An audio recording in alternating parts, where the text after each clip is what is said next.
Coming up on BCN today, the Alberta government strikes a committee to look into our province's high car insurance rates.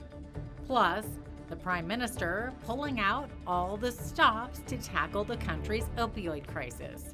And President Donald Trump becomes the third president in American history to be impeached by Congress.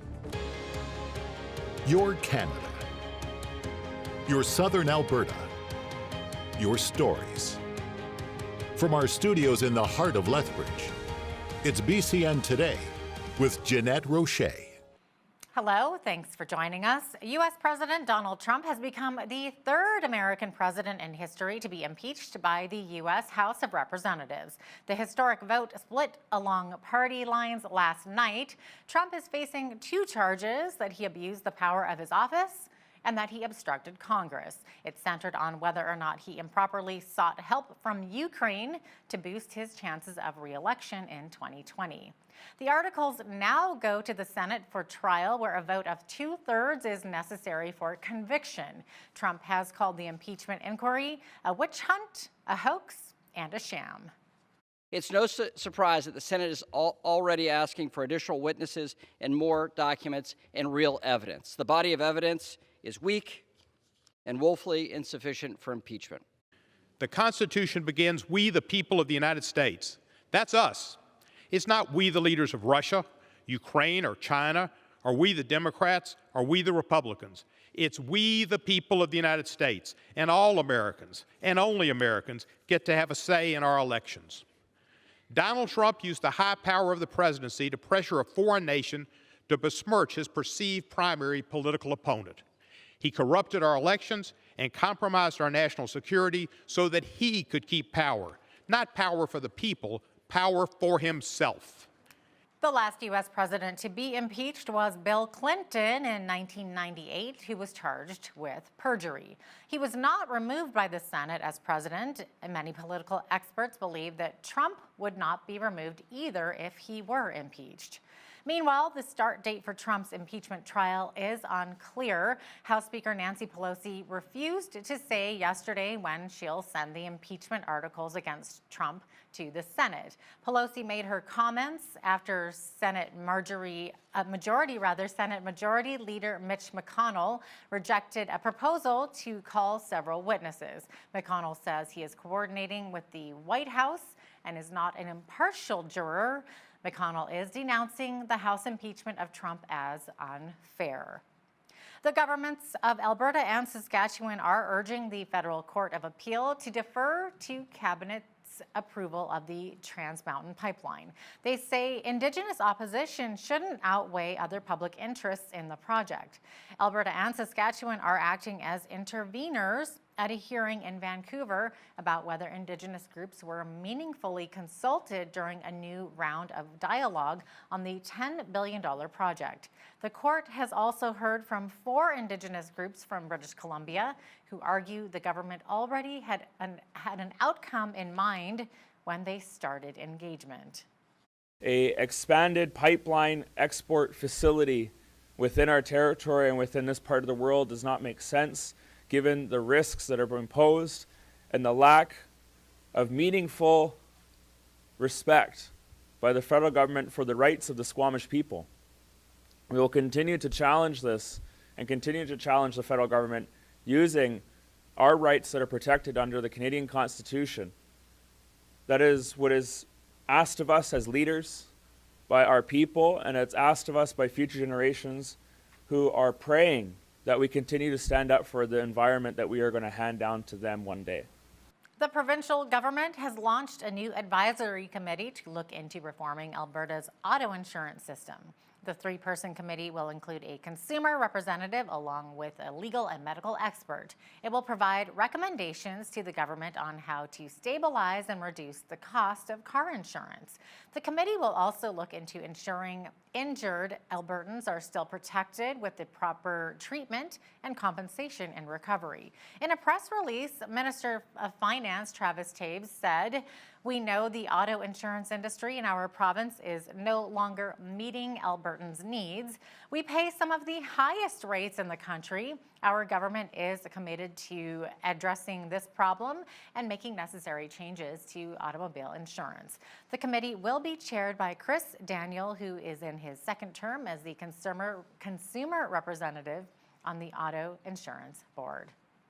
Christmas is now less than a week away. We are reminded this time of year of potential fire hazards in and around our homes.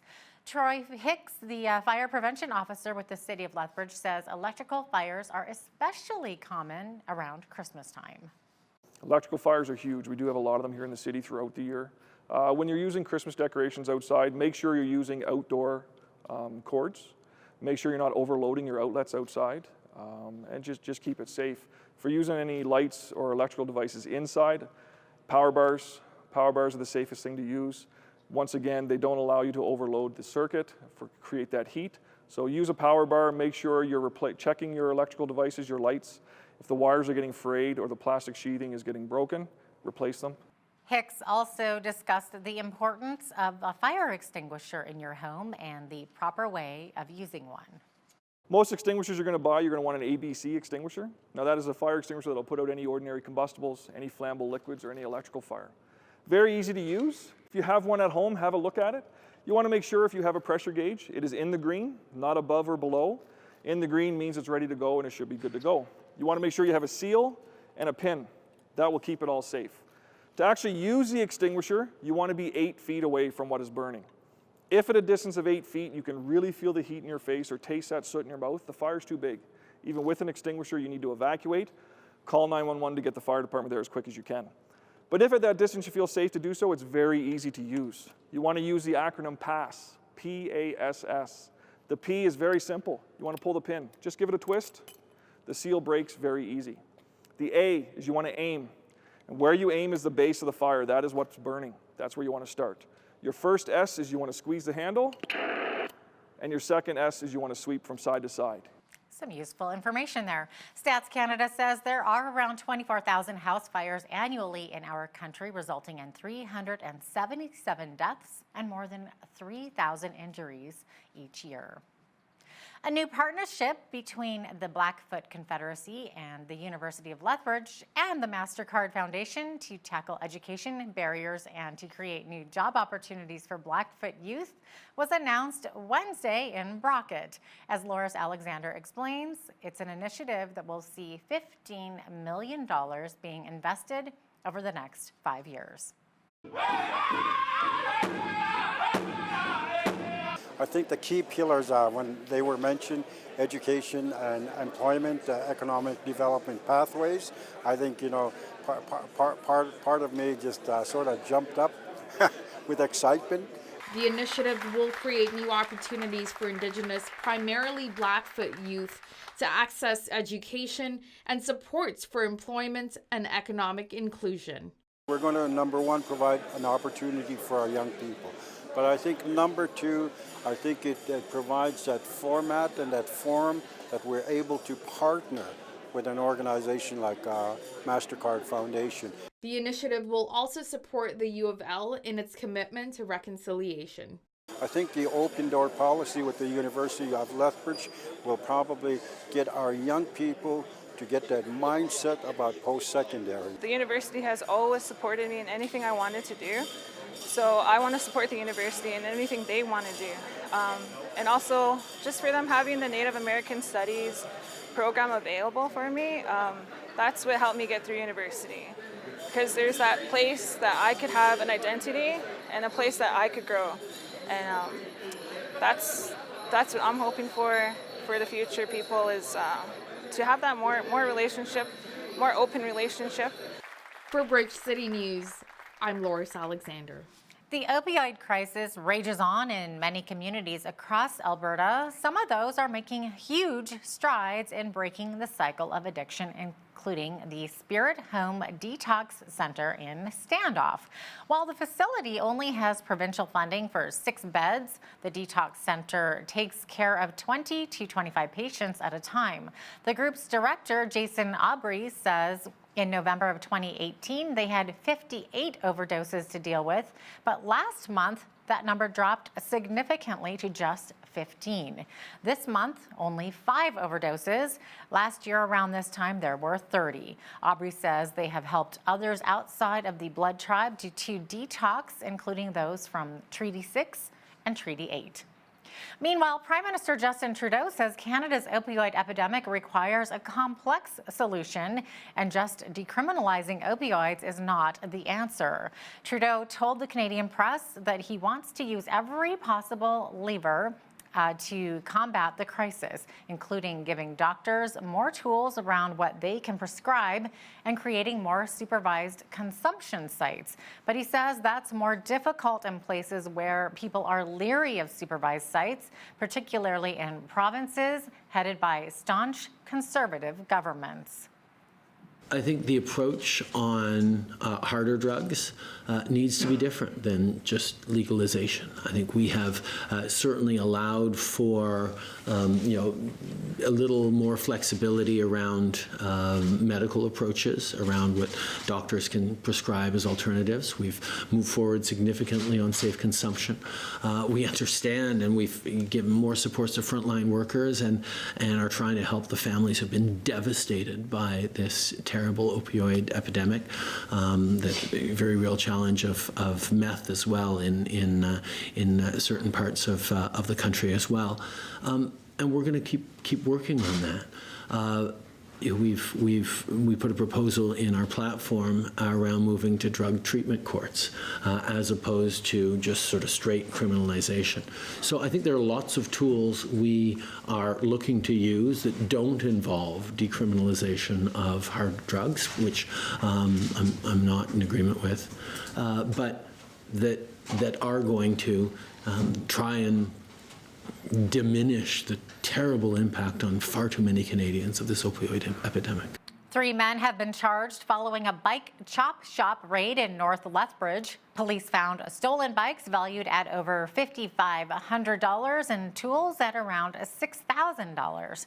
During a search of the home located on 20th Street North, police also seized both fentanyl and meth. 53-year-old Bradley Smith, 45-year-old Ken Leverington, and 39-year-old Theodore McComb face various charges, including possession of stolen property and drug trafficking. Lethbridge police are continuing their investigation into the disappearance of 26-year-old Marshall Iwasa. He was last seen by his family in Lethbridge on November 17th. He told his family that he was driving to Calgary, but never arrived. A week later, RCMP in Pemberton, BC reported that they found his burned out vehicle. Police are asking for help to try and get more leads. Anybody who has a business, service station, convenience store along the road from Lethbridge to Pemberton, we're certainly asking to review their closed circuit TV surveillance cameras. Obviously, we recognize that a lot of these systems do overwrite after a period of time, so timing is important, and we certainly encourage those businesses to do that for us. And if they come across anything that they think is important or meeting the description of the vehicle or somebody that may be a similar description to Mr. Iwasa, to contact police.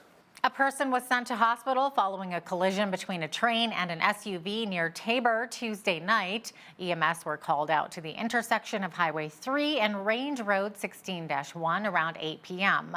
When firefighters arrived, they saw that the SUV had caught on fire. The driver of the SUV was taken to hospital. No train cars were derailed and no hazards were present on the roadway.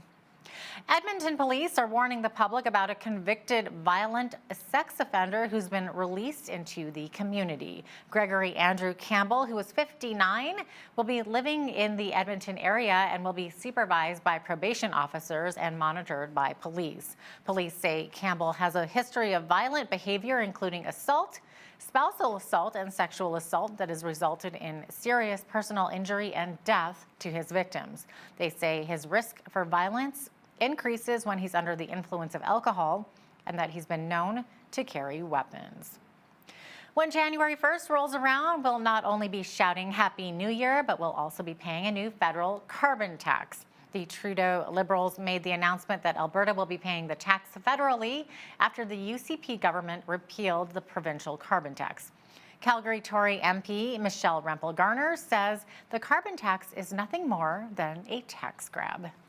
But we know that a carbon tax is not going to reduce greenhouse gas emissions in Canada. It's a cash grab.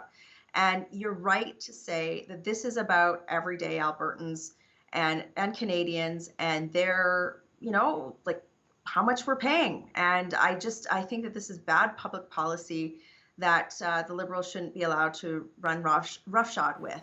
We'll have more on what impact Ottawa's federal carbon tax will have on Albertans coming up in the second half of our show.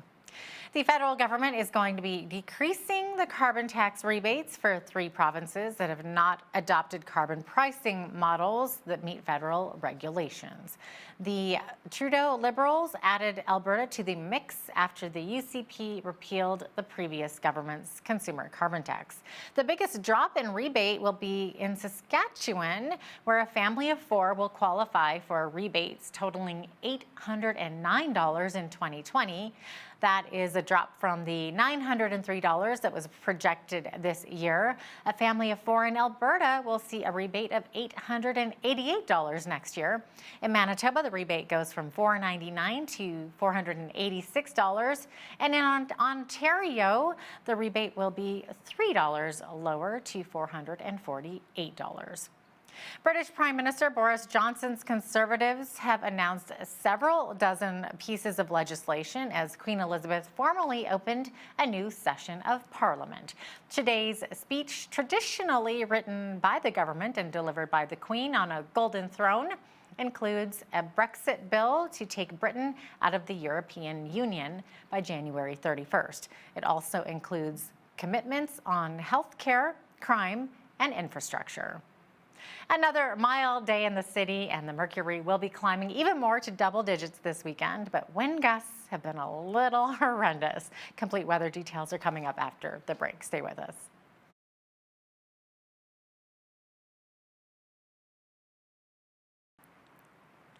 And here we go with our weather highlights for today and tomorrow in Lethbridge. Nice mild temperatures, a high of 5 degrees today with a mix of scattered clouds, a low of only -1 overnight, and a high going all the way up to 11 degrees tomorrow with a mix of sun and cloud. As you can see, we are reaching some above temperatures, for averages this time of year. 11 degrees is also expected on Saturday with lots of sunshine. Clouds in the forecast for Sunday with a high of 5 degrees, a high of -1 on Monday, -1 on Tuesday, and 0 on Wednesday, but lots of sunshine again in the forecast for Tuesday and Wednesday as we're reaching those above average temperatures, and we've seen those Chinook arches hanging over our city lately. And like we were saying before, the average this time of year is 0. We're reaching well above that. The average low around -12. The highest temperature on this day was in 1954. It was 16 degrees, and the lowest temperature was -34. That was in 1983. The sun rose this morning at 8:25 a.m. and will be setting this afternoon at 4:32 p.m., giving us just barely over 8 hours of sunlight these days as we reach towards the shortest day of the year coming up very soon. Victoria and Vancouver will see rain today with highs of 9 and 7 degrees in those cities. High of -3 up in Edmonton. They are expecting a bit of snow today. High of 3 degrees in Calgary with a mix of sun and cloud. Over to Saskatchewan, we're going to be seeing a chance of snow in Saskatoon with a high of -5. High of -6 is expected in Regina with a mix of sun and cloud. Winnipeg's high is only -14 today, and they are expecting some flurry activity as well there. Toronto will see a possibility of snow as well with a high of -6, and frigid temperatures in Ottawa with high of -14, high of -13 only in Montreal. Lots of sunshine in both of those cities, but they are seeing that crisp winter air reach them. Fredericton's high is -10 today with a mix of sun and cloud. Lots of sunshine in Halifax today. The high there is -4. High of -8 is expected today in Charlottetown. They are expecting a chance of flurries though.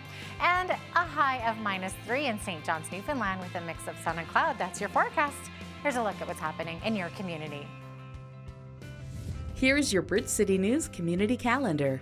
Come to the Shakespeare Meets Dickens Christmas celebration with a Tudor Victorian flair. This event is taking place on Friday, December 20th at 7 p.m. in the ATB Community Room at CASA. Enjoy a performance of Dickens' A Christmas Carol, followed by scenes and songs from Shakespeare. Plus, join in the merriment and sing along to your favorite Christmas carols. Traditional treats include mince pies, gingerbread, eggnog, and mulled wine. Tickets are $20 and can be purchased at CASA. For more information, call Kate at 403-329-4568. The Evangelical Free Church of Lethbridge invites everyone to come for a free community Christmas experience for the whole family. Enjoy Christmas goodies, activities for the kids, carol singing, and a Christmas message to infuse your season with joy. Multiple dates and times are available to take in this festive, family-friendly event. Visit efreelethbridge.ca/Christmas for more information. The Lethbridge Senior Citizens Organization is holding their 35th annual Christmas Turkey Dinner on December 25th from 11 a.m. to 1 p.m. at the LSCO. Everyone from the community is invited to attend. Donations for the dinner are greatly appreciated. For more information, call 403-320-2222. And that's your Bridge City News Community Calendar. Storing your Christmas wrapping paper neatly can often be challenging. Today's daily life hack is here to the rescue. Here's how you store those long and bulky tubes. Use a garment bag. Place all the rolls side by side in the garment bag. Insert a coat hanger, and you'll be able to hang it in any closet. You'll also find that your wrapping paper doesn't get damaged as much when it's stored this way. There you go. That's been your daily life hack. Well, the world's largest menorah was assembled in New York City yesterday. The 36-foot, 4,000-pound menorah was certified by the Guinness World Records as the largest in the world. Menorahs, of course, are used to hold candles on the Jewish holiday of Hanukkah. I would imagine they'd need some giant candles for that one as well. Calgary Conservative MP Michelle Rempel-Garner is not happy that the federal Liberals' carbon tax will kick in next month. She shares her thoughts with BCN's Paul Arthur. That's coming up right after the break. Stay with us.